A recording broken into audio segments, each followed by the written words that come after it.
Meet the computer you can talk to. With Copilot on Windows, working, creating, and collaborating is as easy as talking. Got writer's block? Share your screen with Copilot Vision to help spark inspiration, and use Copilot Voice to have a conversation and brainstorm ideas. Or maybe you need some tech help.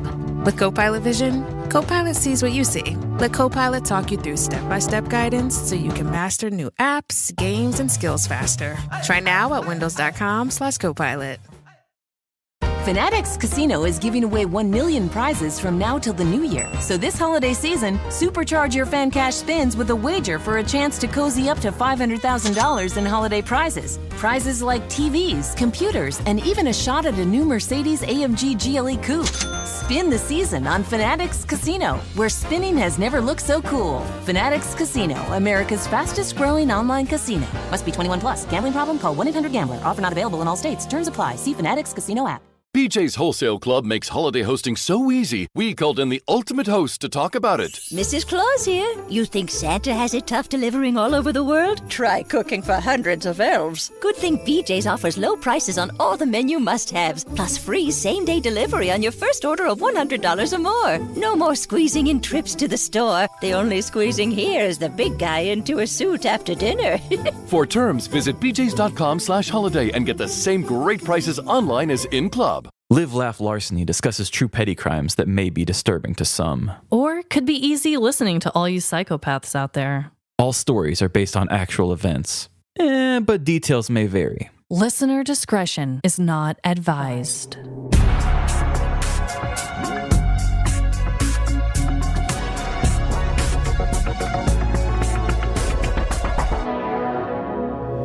Live, Laugh, Larceny. Welcome to Live, Laugh, Larceny, the show that dares to ask the question, why? Generation Y, that is. Ooh, good one, Trevin. This is Trevin. I am Amanda, and it is not just the two of us today. We are joined by one of the founding fathers of podcasting. And one of our longest held friendships in the game, too. I know. Justin from Generation Y. Hello, finally. How are you guys doing tonight? You know, just dandy, as always. So we're so glad to have you on today. For Christmas, nonetheless. Yeah. I heard you were the perfect person for this. Absolutely. For those who don't know, do you want to just tell them about Generation Y? You have another show as well before we jump in here. I mean, if you don't know who Generation Y is, then you're living under a rock. Literally. Quickly, Generation Y started in 2012 before Serial. I call it the second true crime podcast in existence. The first was True Murder, Dan Sapansky. He's this old grumpy guy up in Canada. Was that his birth name? Yeah, Dan Sapansky. Oh, Dan. I thought you said Dance Pansky. Close enough. I was like, I like that. Dan would interview people over the phone. So it was all phone quality. Oh. I love Dan to pieces, by the way. This is all coming from a place of love. But the most iconic and listened to episode from Dan is when one of his guests didn't show up. And it's 10 minutes of him just going, I don't know where they are. And he published that shit. And I'm like, yeah. That's rock and roll, baby. Yeah, that's improvising at its finest. So I say Dan was first and Generation Y was second. It's Aaron and I talking about true crime. And when people go like, hey, what's your podcast about? I'm like, oh, it's my friend and I. We talk about true crime. And they're like, oh, another podcast where two friends talk about true crime. And I'm like, you have me to thank for that. Yeah, literally. Yeah. And then I started another podcast called The Peripheral. It's where I interview people that have been through some heavy shit, whether it's drug addiction, mental health, sexual assault. It's really heavy topics there. And the reason why I started that was because when you cover true crime, you do talk about addiction. You do talk about all of these other things, but you have to gloss over it for the sake of the story. And I didn't like doing that. So all of these topics always seem to be on the peripheral and never a mainstream topic. So hence the name. Love that. Okay. Yeah. I actually never really knew why you chose that name. I kind of had a vague idea, but that's really cool. Yeah. So those are my two. And I haven't put out a peripheral episode in like 2 months. Don't shoot me. Do you want to plug your shirt company too, or no? Please this is do. In time for the holidays, people. I'm a bit of a skeptic and anti-conspiracy theorist. So when people talk about chemtrails, That one is so good. I just mock it. Offbrandhumor.com. Go check it out. Oh my God. I'm going to. We went and saw you do a live show here local to us with our friends Lucy and Amanda from Wine and Crime. You wore a shirt that, Amanda, I know you remember it better than I do. I don't quite remember it. It was Superman taking a bong rip.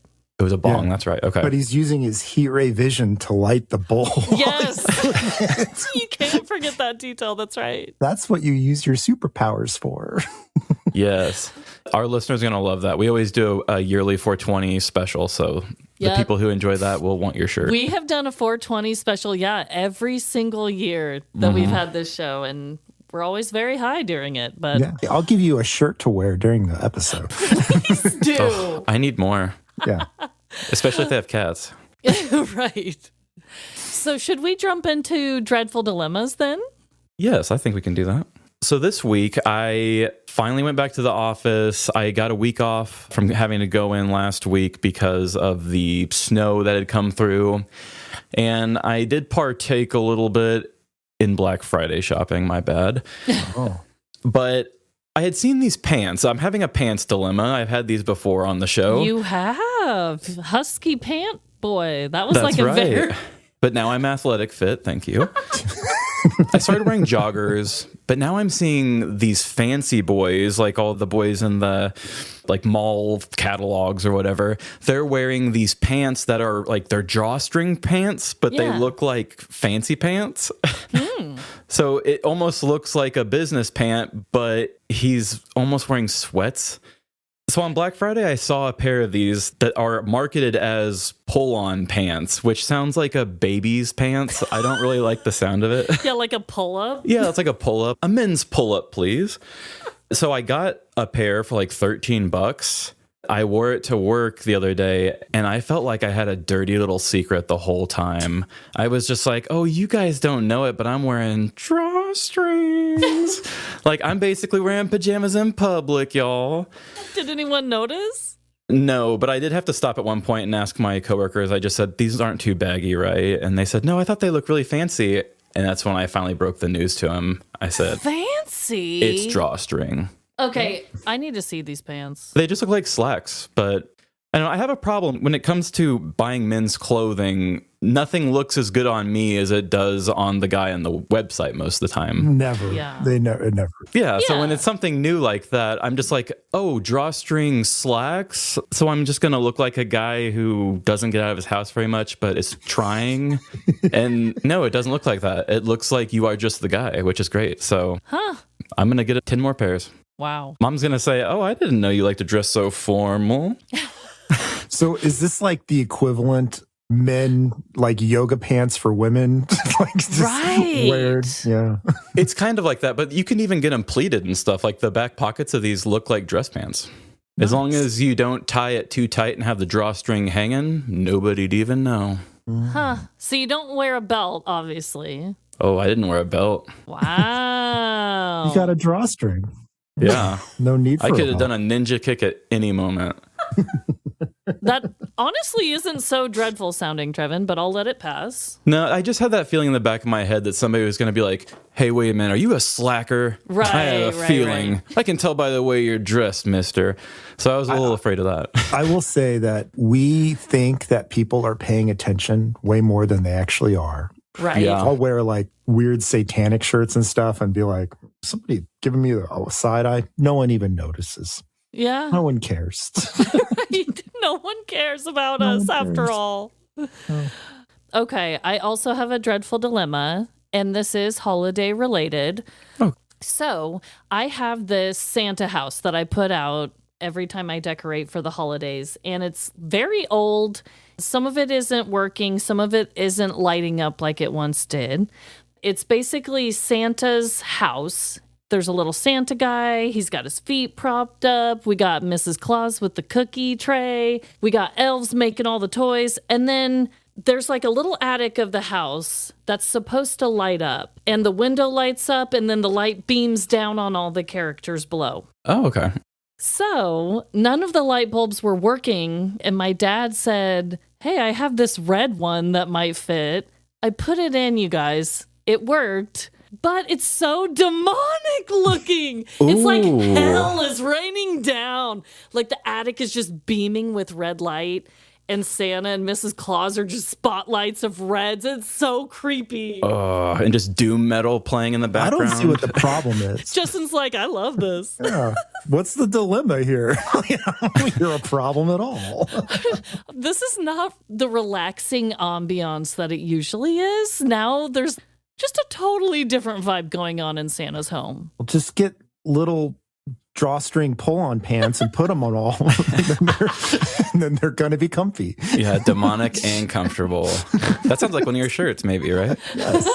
Demonic and comfortable. That should be your tagline for your shirt. Has your elf on the shelf joined them in the demonic tomb yet? Don't even get me started on Elf on the Shelf this year, Trevin. I am at my wit's end.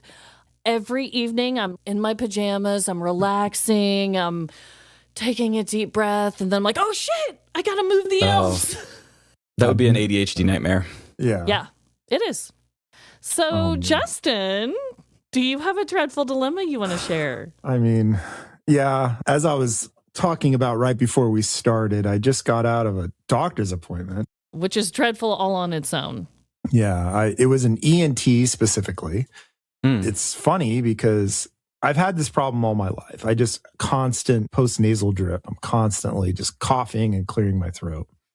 I even have talked to 2 different doctors and another specialist ENT, and all of them just look up my nose and they're like, looks fine. Here's a $300 bill. And I'm like, go fuck yourself. Yeah. You know, I go to this guy and he squirts some stuff up my nose and he pulls out this thing with like a probe.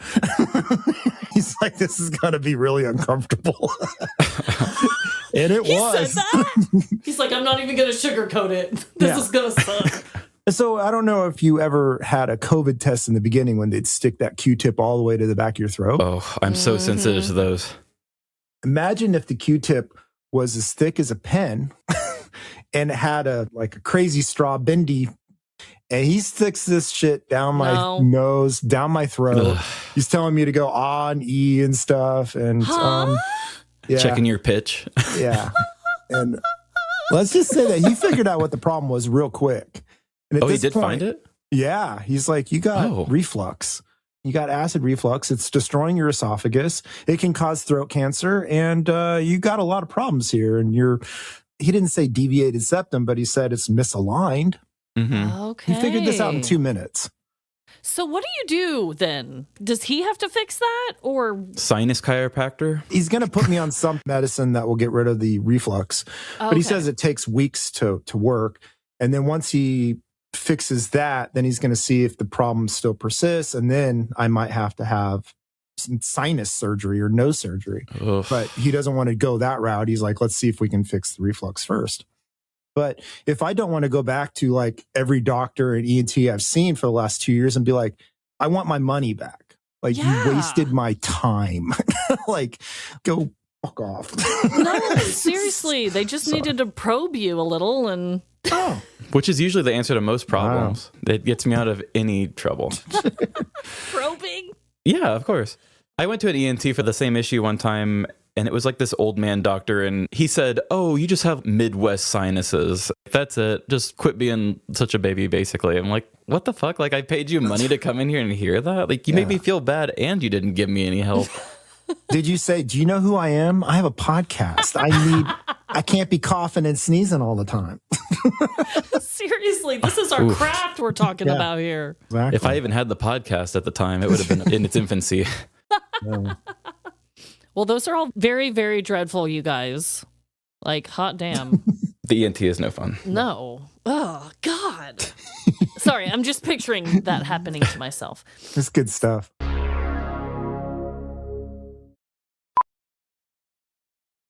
This message may be shocking to many millennials. If you are one, you might want to sit down.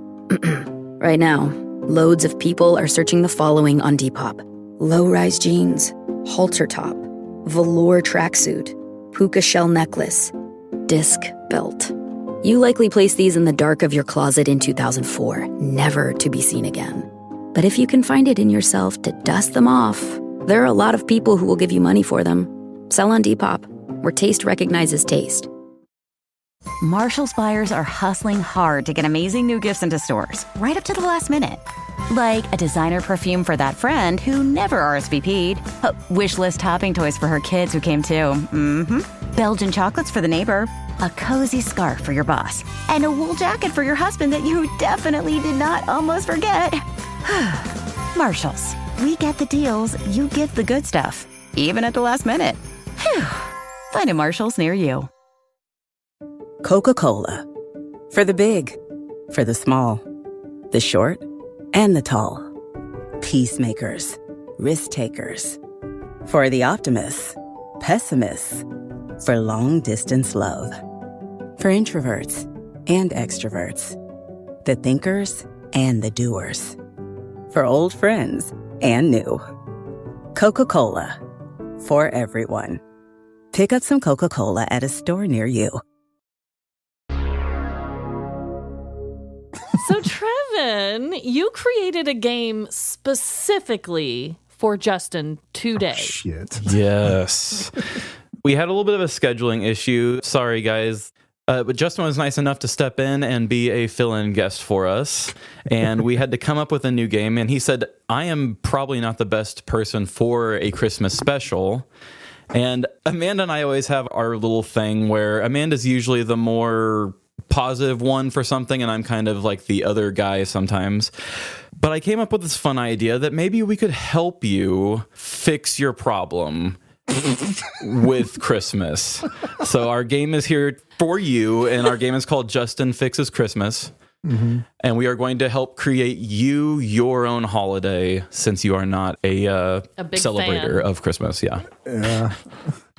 I have a lot of opinions, but I'll let the game proceed so we can... Well, before we get the game going, let's learn a little bit about you and find out what's your beef with Christmas and the big Santa Daddy.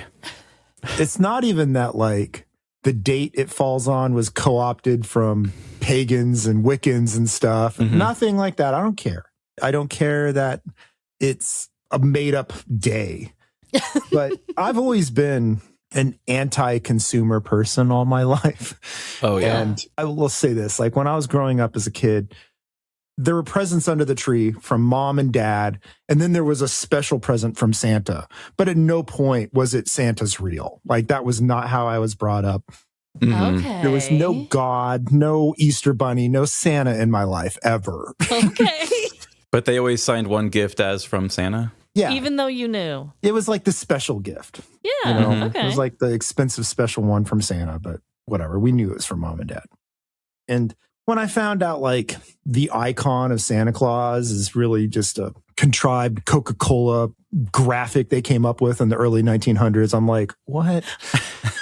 And, you know, if we're going to pick a day, like, oh, we all want to see our family, let's pick literally the coldest time of the year to go travel across country where we're going to have like ice storms and shit. I'm just like, no, stop. Logistically, it is bad.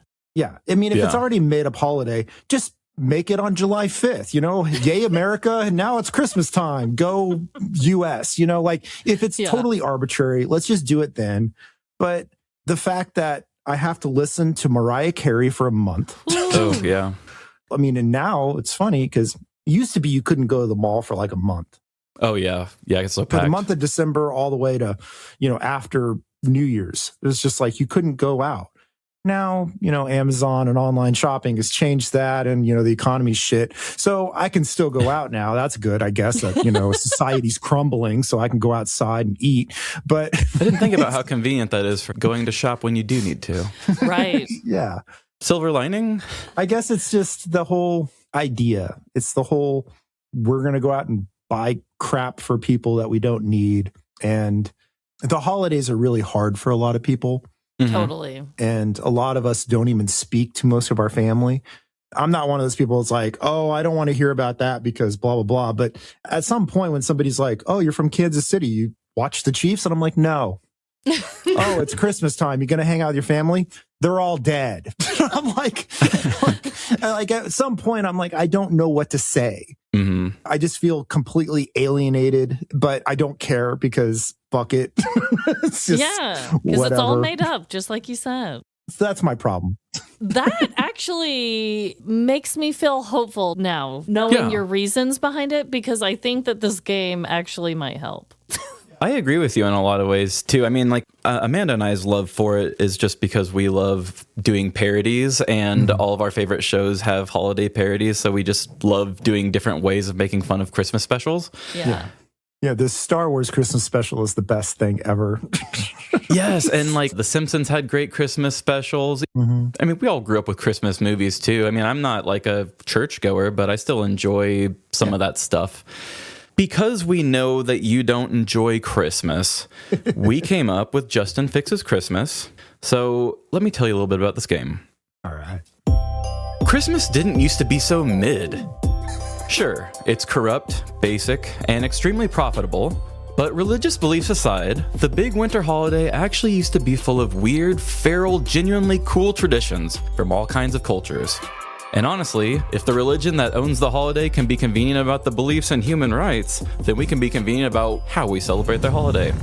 Justin, here at Live Laugh Larceny, we are offering you a rare opportunity to take Christmas head on and replace its most memorable features with Christmas's own discarded trash. We've dug up all the strange, forgotten, and questionable traditions that Christmas left behind, and tonight you get to use them to build a holiday that might actually be bearable for you. That sounds good. I love that for you. Each round will represent one of 6 pillars of Christmas. 6 chances to correct the mistakes of our forefathers and create a winter holiday built in your image. Should I be taking notes? No, I'll take the notes. We'll make Trevin be the note taker. This game idea was way more dense than it needed to be. This is why we postponed the recording for like 15 minutes. Right. So this is Justin Mess. Justin Mass. Love it. If you manage to replace 4 or more pillars, you have officially fixed Christmas. Okay. And if you fail, then Christmas was already broken anyway, so who cares, right? So do you have any questions before we introduce you to your first... Trivia question, really. They're all your trivia. First pillar or your first opponent, really. As long as there's not a copay, I'm good.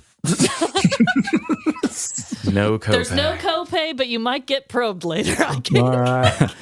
It's the only way to get you out of this mess. I'm just here for the probing. That's another shirt. With an alien. Yeah, you're full of ideas tonight. I know. All right, Justin. So pillar number 1, that asshole Santa. So we're going to be talking about holiday mascots. And your first trivia question is this. Which holiday mascot has a massive 42-foot straw figure built in its honor every single year, complete with a 24/7 live stream? Is it A, the Yule Cat, B, Krampus, or C, the Yule Goat? I was going to say Burning Man, but... I mean, this is really big. 42-foot straw figure. My God. So the first one's a cat. So a cat, Krampus, or a goat? I don't think it's a cat. Okay. So I'm going to take that one out of the equation. Are you familiar with the Yule Cat? No idea what the Yule Cat at all. It's an Icelandic Christmas folklore cat. It lurks in the snowy countryside during Christmas and eats people. Oh, That's shit. cool. Yeah, it's really cool. There's really cool art of it, too. I just know that cat with the rainbow coming out of its ass, you know, that gif. That's a classic, too. Yes. I'm going to go with Krampus because I'm going with the height here, and I'm thinking he stands tall, whereas making a cat or a goat would be really hard because you'd have to fulfill the body, whereas a human, person would be easy, kind of like Burning Man. That is a really good logic there, but I hate to break it to you, Justin. You are incorrect. So it is actually the Yule Goat. Okay. Which I don't know that backstory, Trevin, either. Is that kind of like the Yule cat? Does it eat people also? Let's see here. Yule goat. I'm looking this shit up. Oh my God, that is big. Oh, it says that the elves would ride the Yule goat door to door to deliver gifts to sleeping children, just like Santa Claus does. So he's more of like their sleigh, sort of. Oh, sleigh queen. And that was in like Sweden, yeah. I'm learning me some things today. So I'm sorry, Justin, because you got that question wrong. You cannot change the mascot. The mascot remains as Santa. We were going to give you some options, but hopefully, Pillar 2, you've got this. I don't care about Santa. I'm going to go with the goat from here on out. Right? Did you run into any of the pictures of the actual... The straw thing? And they burn it, too. Yeah, just like Burning Man. Yeah. Right. The Wicker Man, that's what it makes me think of. Yeah. Not the bees! What's in the bag? A shark? Oh, the worst movie. All right, pillar number 2. Deck the... Huh? This is all about Christmas decor. Mm-hmm. Your question is, in South Wales during the 1800s, carolers would mount the skull of which animal on top of a stick and go door to door demanding entry to people's homes? Is it A, a pig, B, a horse, or C, a possum?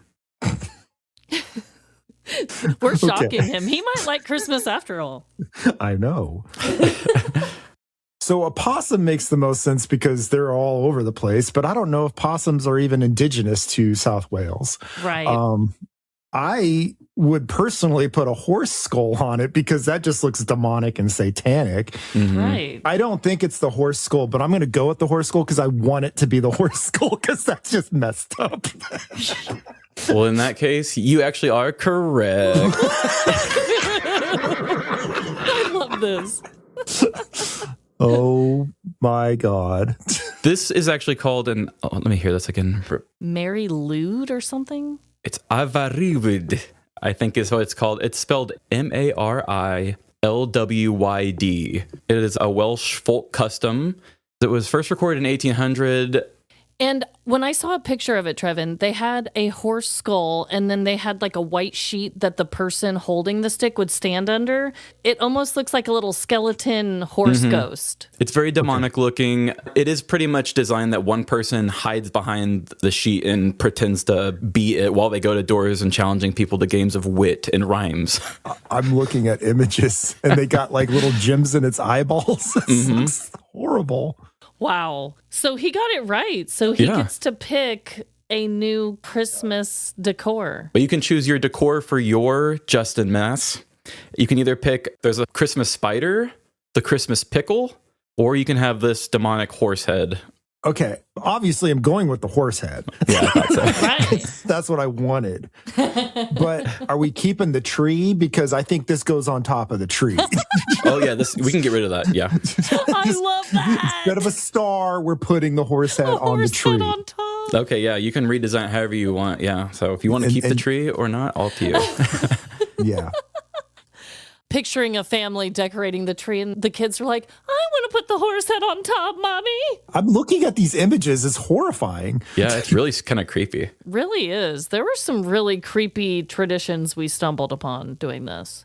I kind of love it. What the hell are we doing here in the U.S.? We're so vanilla. See, that's what I'm saying. It's like, we can take the better parts of this. Like, there were different times it existed in cool ways. Like, we could still take the better parts and put it together. My family, according to Ancestry.com, came from Wales. By way of Wales. So technically, this is my people. No, this is your lineage, and you need to represent with a horse And I didn't even know. I didn't even know they were into dead horse heads. Put a horse skull like in front of your front door this Christmas. Oh, I'm totally doing it. For your heritage. For the family honor. I'm going to go to like a farm and be like, you got any dead horse skulls? You got a spare horse head laying around? I'm going all out. I'm getting a real one. Oh my God. Amazing. Honestly, if you went to my dad and asked if he had a spare cow head, he would probably say yes. But he's not a horse farm, so I can't help you there. Damn it. Okay, so we're moving on to pillar number 3. All right. Which is, what the Christmas music is what we are talking about here. Oh, God. So the question is, in 2009, which song became the UK's #1 Christmas single thanks to a massive, very petty, fan-led campaign? Is it A, Killing in the Name by Rage Against the Machine? Is it B, The Climb by Miley Cyrus? Or is it C, Boom Boom Pow by the Black Eyed Peas? I don't know anything about Miley Cyrus or the Black Eyed Peas, actually. Like, I've heard of them. Right. I think the most inappropriate one is the Rage Against the Machine song. Mm-hmm. Totally. And I'm more familiar with them, so I want to pick them. But then I'm like, the masses might have picked something a little bit more vanilla, hence Miley or Black Eyed Peas. So I think it would be the Black Eyed Peas, but I want to say Rage.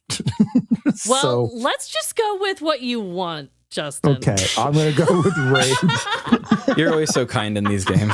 I am. I just want to see everyone I win. wanted it to be the horse head. Yeah. Right. I want it to be Rage.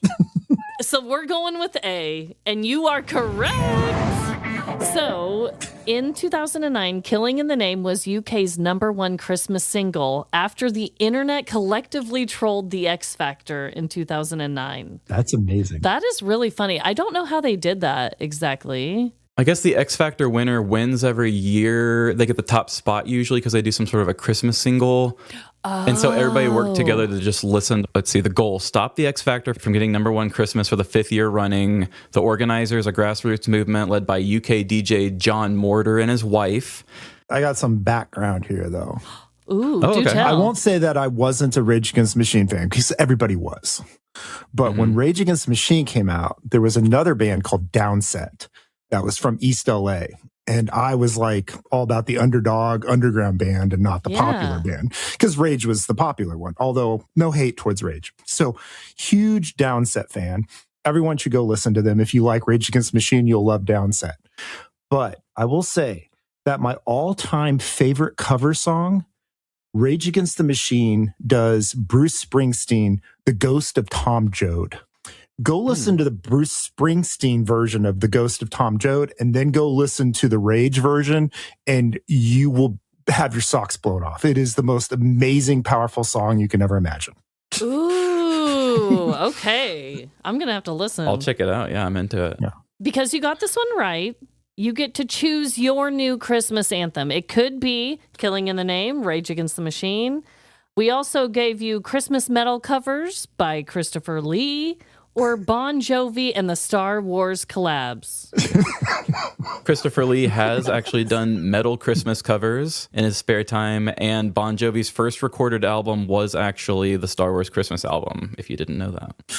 I mean, this is hard because I need to hear it. I mean, the Christopher Lee one is by default what I would probably go with. I mean, personally, I would just make it Rage Against the Machine's cover of The Ghost of Tom Joad for the song. Then pick that one. I'm here for it. Let's just go with that, because the song is so amazing, and it has Ghost in it, and that's kind of Christmassy. I don't know. Yes. Killing in the Name / Rage would be the official Justin Miss artist. All right. Close your eyes, exhale, feel your body relax, and let go of whatever you're carrying today. Well, I'm letting go of the worry that I wouldn't get my new contacts in time for this class. I got them delivered free from 1-800-CONTACTS. Oh my gosh, they're so fast. And breathe. Oh, sorry. I almost couldn't breathe when I saw the discount they gave me on my first order. Oh, sorry. Namaste.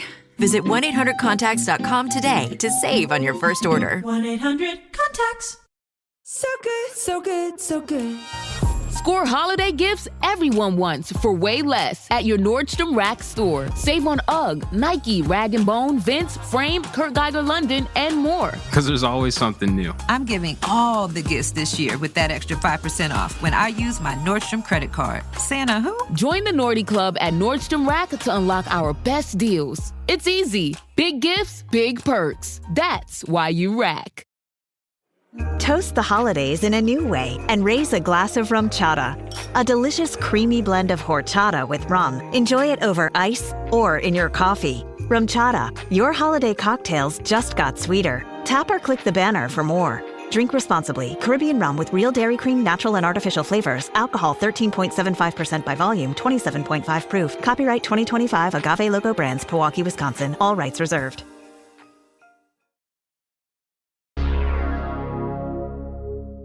All right. Pillar number 4, getting closer to taking over Christmas. I call this pillar the Dickens Dimension. This is about Christmas stories. In Sweden, it's a national tradition to watch which cartoon every year at 3 p.m. on Christmas Eve? Is it A, Donald Duck and his friends wish you a Merry Christmas? B, Frosty the Snowman? Or C, A Charlie Brown Christmas?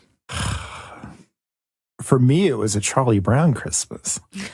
That was my time. Donald Duck wasn't doing that shit when I was growing up. A little background on this. It's like super big. Like their main channel plays this.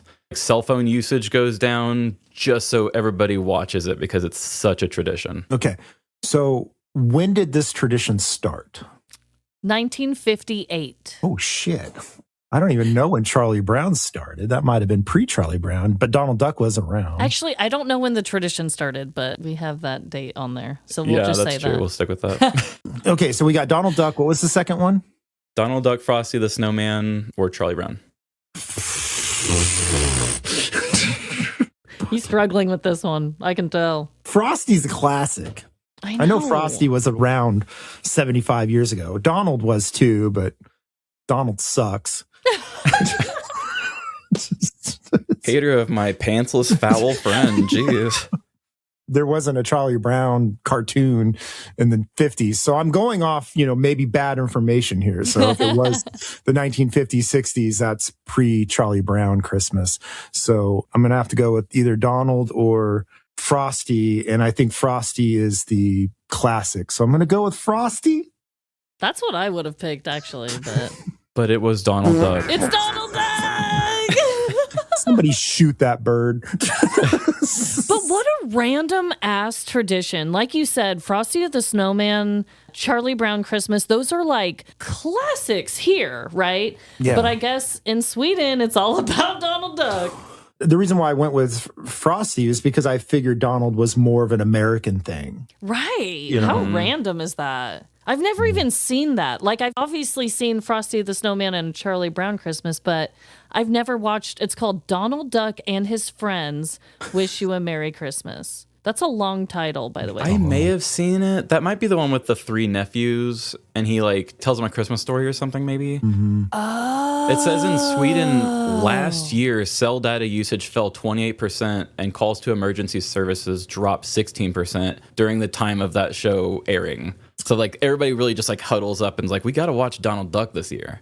Because what is there's a Christmas one, Phyllis Diller or something. There's some Christmas one with the abominable snowman and stuff that's shown in America. And it's all weird stop motion. Oh, yeah. Like the claymation. Mm-hmm. Yeah. Yes, I love those with the heat miser and the... That art style is always just so iconic to me. Do you have a favorite Christmas show? So it's probably going to be A Christmas Story. Oh, yeah. That's what I grew up on. And I watched the sequel. It's not bad. It's so sad. I haven't seen the sequel. You go in thinking it's going to be this heartwarming sequel, but it's all about how the dad died. Oh, the whole movie is about the absence of dad, and it's horrifying. It rips your heart out. Oh my God. It told a real story and didn't just go for the let's try to have let's have a good Christmas feeling like before. I liked the angle, but it was a little darker than I expected. It was way dark for Christmas. The original is close to my heart. Mm-hmm. I do recommend the sequel because, if it would have just been a dumbass Hallmark movie, I would have been oh, whatever. But no, it's all about death and grieving and stuff. And I'm like, damn, you went Holy shit. I second that recommendation. Everybody I talk to that says anything about that movie, I'm like, have you watched the sequel though? Because it's actually worth watching. It really is. Yeah. If you want to cry, apparently. Yeah. I wouldn't watch the sequel multiple times like Requiem for a Dream, but it's it's a good movie. There was that one part, though, with the double-headed dildo, where you had to save Christmas. That was weird. Yeah. Requiem for a Dream, Christmas movie. Yeah. Kind of like Die Hard. Wow. Well, are we ready for pillar number 5? Yes. So this pillar is festive foods for the holidays. Oh, God. So in Slovakia, families keep which live animal in the bathtub before Christmas so they can slaughter it fresh for dinner? Is it A, live frogs, B, live gator, or C, live carp? Okay, we got frogs, we got gator, and what? Carp. And carp, so fish. Okay, basically. I don't think they have gators over there, do they? I have no idea. God. Well, you're hitting me with these hard ones. I know. These are very difficult, honestly. So here it is. Like, I know frogs probably exist over there, but then again, it is a cold environment. So do frogs exist over there? Don't know. Gators don't. But most of the world eats fish. Fish is like the most eaten food in the world. Right. So I'm going to go with carp just from a deductive reasoning thing. You're right again, Justin. See, cold environment, reptiles aren't living there. See, he's too smart for our decoy answers, Trevin. So yes, the correct answer is live carp. I'm going to open up this article. Yeah, I've got an article from NPR. It says, in Slovakia, Christmas dinner starts in the bathtub. For centuries, families throughout much of Central Europe have relied on a simple main course for Christmas Eve dinner, the common carp. But getting it from river to table is not so simple. As the tradition goes, the Christmas carp must first swim in the family bathtub for at least a day or two before being killed, cleaned, and prepared. This is some weird kosher thing. It's got to be there for 2 days, swimming in a freaking bathtub. Like what if you need a bath? Let's see. It says, back in Slovakia and other nearby nations, including Poland, the Czech Republic, Austria, Germany, and Croatia, the fish actually live in the bathtub for days. The kids name them, and the people don't bathe. Well, that answered my question. I was like, what about a bath, though? I mean, it's like gummo. Maybe they're like eating spaghetti while they're in the bathtub. I don't know. Oh my God, that is so interesting. It says some people chicken out and let them go. Why do you name them? I know. That's like number one rule. Like, don't name your food. Don't get connected, right? It says carp or bottom feeders. The idea is that a few days swimming in clean water helps to flush mud from the fish's digestive tract. It would actually take a lot longer than that for this trick to work. Fisheries scientist Patrick Cooney tells us. The tub time was a practical way to store fresh fish before refrigerators became common. Oh, well, we've got them now, guys. I mean, yeah, stop the bathtub bullshit.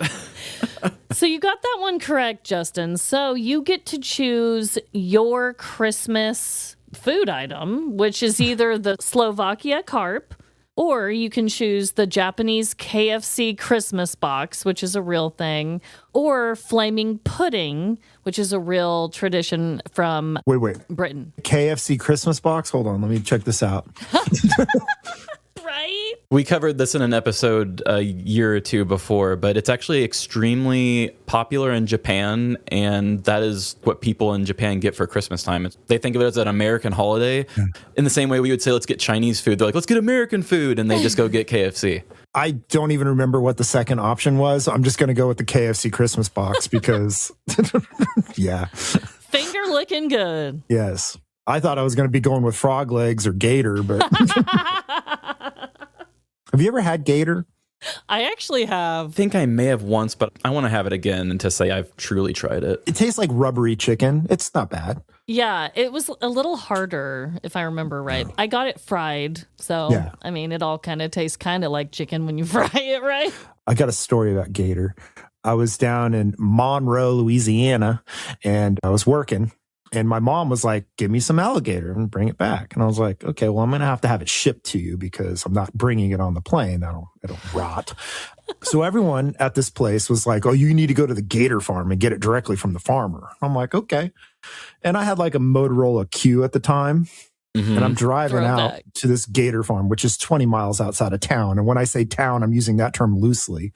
My battery is on 5%. Oh, no. I don't know where I'm going. And they're like, yeah, you just go down the highway 20 miles and there's a gator farm sign. I'm about 5 minutes into this trip. My phone's dead. And I'm like, this is how a horror movie starts. Yeah. And I turned my city slicker ass around, went back into town, went into the grocery store, and I'm like, you guys got gator? They're like, yeah. And I'm like, will you ship it? They're like, yeah. It's an extra, $10 for the dry ice. I'm like, I don't care. Worth it for your life. Yeah. So I didn't go to the fucking gator farm. Oh my God. Okay. We got our final one now. So I have to get this one. Otherwise, I don't get to change Christmas. Because I've missed 2, I think. You said I have to get 4 out of 6? Yes. Them the rules. So it all comes down to this. Wow. So for your 6th pillar. Let me open up ChatGPT. Just kidding. The Christmas spirit compels you. This is your chance to replace the Christmas spirit. So your question is, on Christmas morning in 1914, during World War I, German and British soldiers famously came to what miraculous agreement? Is it A, a mass release of prisoners of war? B, working together to save a reindeer stuck in a tree? Or C, the first Christmas truce?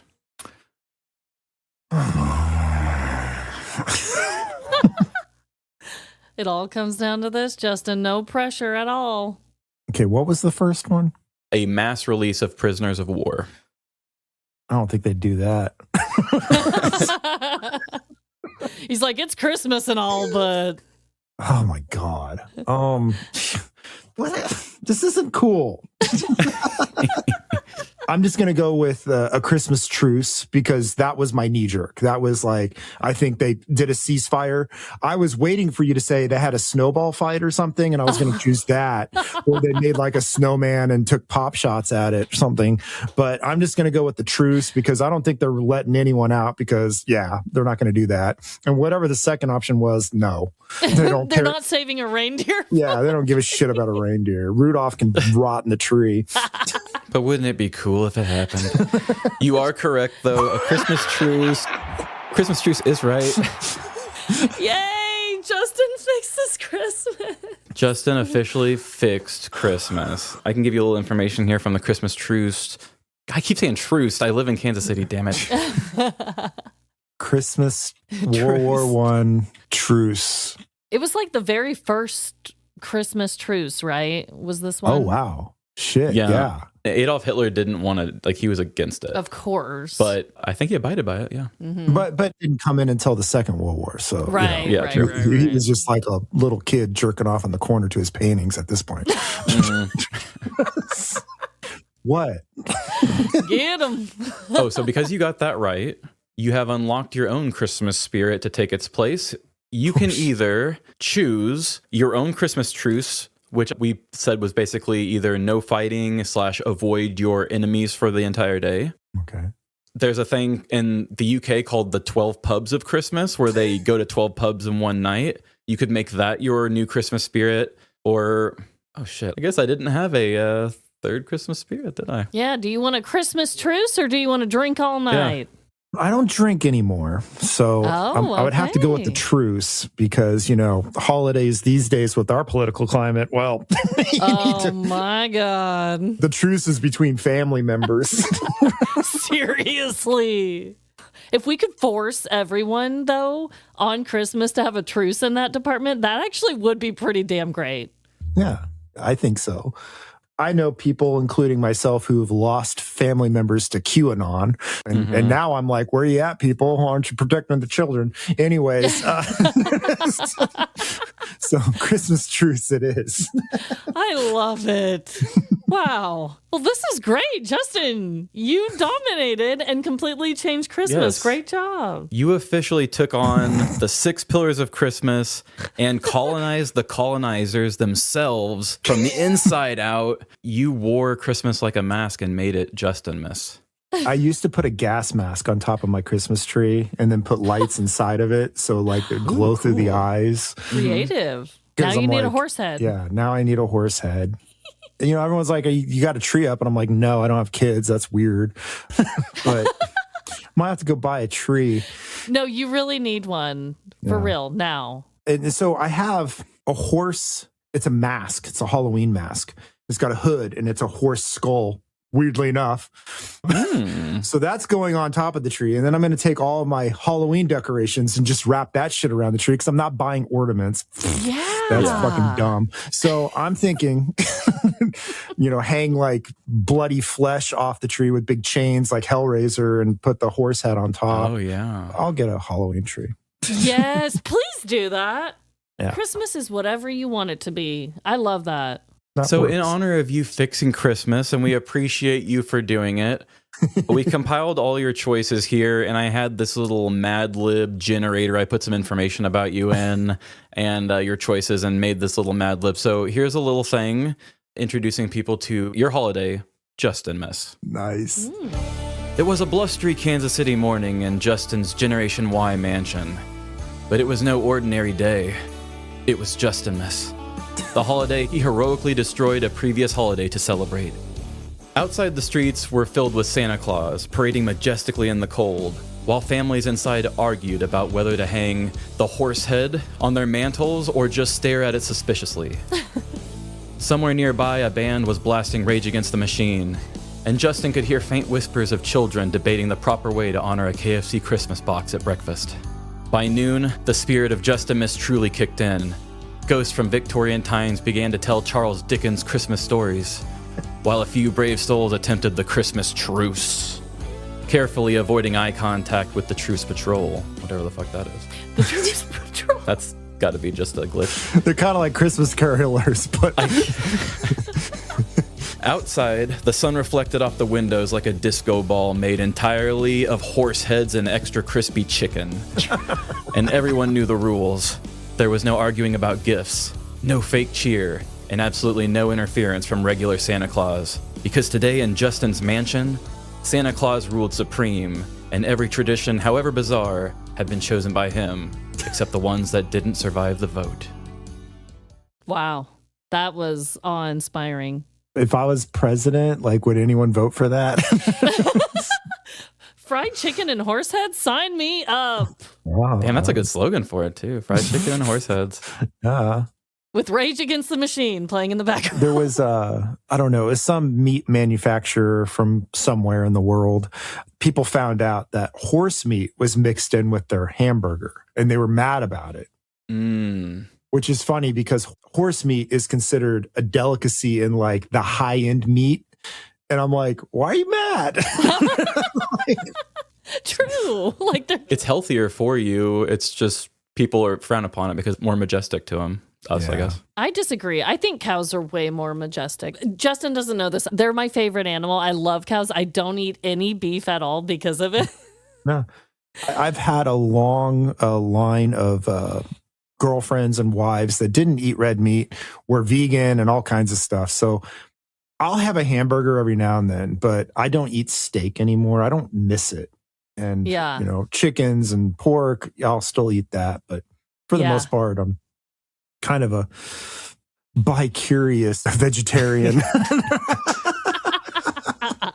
That's exactly what I am. And I appreciate your flexibility, really. Yes. Oh my God, I am deceased. Well, what a time, you guys. Justin, do you want to give a final plug here? Tell everyone where to find you. Tell them about your shirts again. Please, everyone, check these out. Check out both shows. Generation Y, The Peripheral, offbrandhumor.com. And Epsom salt doesn't do anything. Just sit in a hot tub. It does the same thing. But I can only afford Epsom salt. You're just flushing salt down the drain. You're probably messing up your pipes. Just sit in hot water. I call it Epstein salt in my house most of the time, and Emily never notices. Oh my God. Oh, well, thank you so much, Justin. And to everyone listening, I just hope that whether you're celebrating Christmas with horse heads, with KFC, with live carp in the bathtub, whatever you want to do, I hope that you're having the best week ever. And just remember, no matter the crime, big or small, in the end, we're all doomed. Doomed to rage against the machine. Yeah.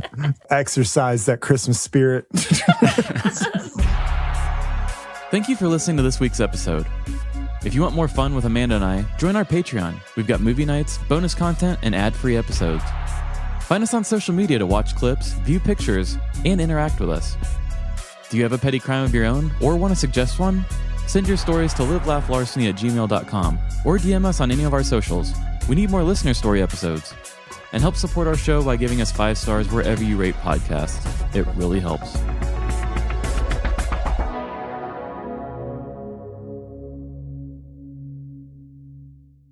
Outside, the streets were filled with Santa Claus parading majestically in the cold, while families inside...